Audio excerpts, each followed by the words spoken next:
Assalamualaikum warahmatullahi wabarakatuh. Bismillah, walhamdulillah, wassalatu wassalamu ala rasulillah wa ala alihi wa sahbihi ajma'in, amma ba'du.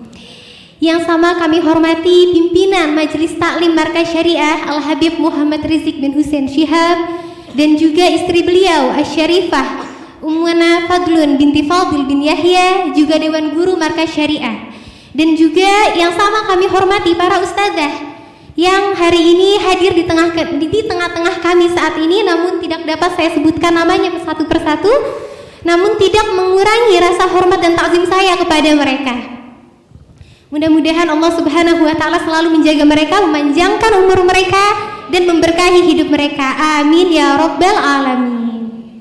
Ibu-ibu yang saya cintai, pada kesempatan kali ini, di waktu yang singkat ini, saya akan mengingatkan diri saya sendiri pada khususnya dan kami semua yang hadir di sini pada umumnya mengenai trik jitu dalam menenangkan hati yang gundah, hati yang gelisah.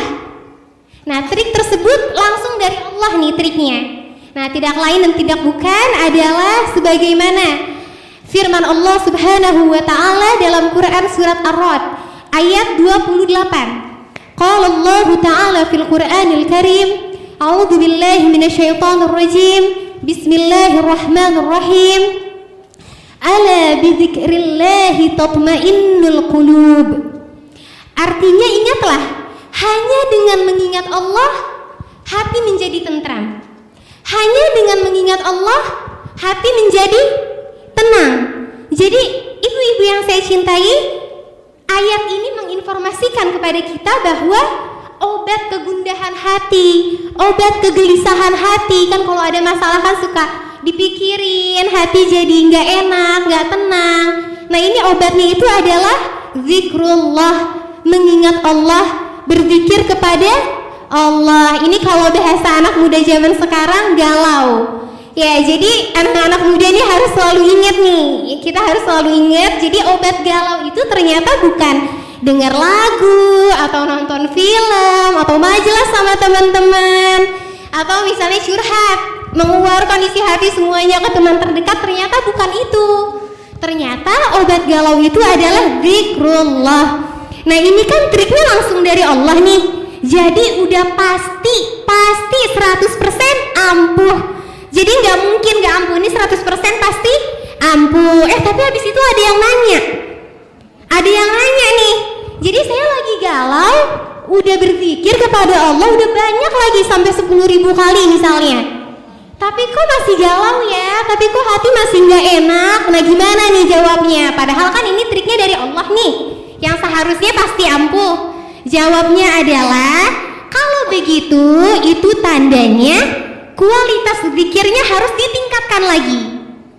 Gitu. Jadi afdol zikir yang paling afdol, zikir yang paling bagus itu dilihat dari kualitasnya, bukan dari kuantitasnya.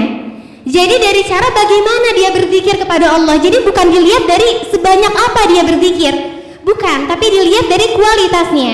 Imam Ibnu Athaillah As-Sakandari dalam kitab Al-Hikam, ya, radhiyallahu anhu, dalam kitab Al-Hikam menjelaskan bahwasanya tingkatan zikir kepada Allah itu ada 4. Dimulai dari yang terendah, yang pertama adalah zikir dengan kelalaian. Nah, zikir dengan kelalaian ini maksudnya lisannya berzikir kepada Allah tapi pikiran dan hatinya kemana-mana. Jadi misalnya sambil ngobrol, sambil zikir, atau sambil masak, sambil zikir gitu. Jadi hati dan pikirannya nggak benar-benar khusyuk untuk zikir kepada Allah. Nah, tentunya zikir dengan kelalaian ini jauh lebih bagus daripada enggak zikir sama sekali. Ya, jadi yang terendah yang pertama zikir dengan kelalaian. Yang kedua kata Imam Ibnu Athaillah adalah zikir dengan kesadaran. Jadi dia sadar bahwa dirinya sedang berzikir, lisannya berzikir, dirinya sedang berzikir, namun dia belum bisa khusyuk dalam zikirnya. Jadi pikiran dan hatinya ini belum benar-benar tertuju dalam mengingat Allah. Ini adalah yang kedua. Dan sekarang yang ketiga. Yang ketiga ini adalah zikir dengan konsentrasi, zikir dengan khusyuk. Nah, sebagai contoh misalnya Seseorang berzikir la haula wala quwwata illa billah, artinya dia yakini, dia tanamkan dalam hati dan pikirannya bahwa tidak ada daya dan tidak ada upaya yang dapat menyelesaikan dia dari masalah ini, yang dapat menghilangkan segala kegelisahannya, kesedihannya, melainkan hanya kekuatan dari Allah Subhanahu wa ta'ala.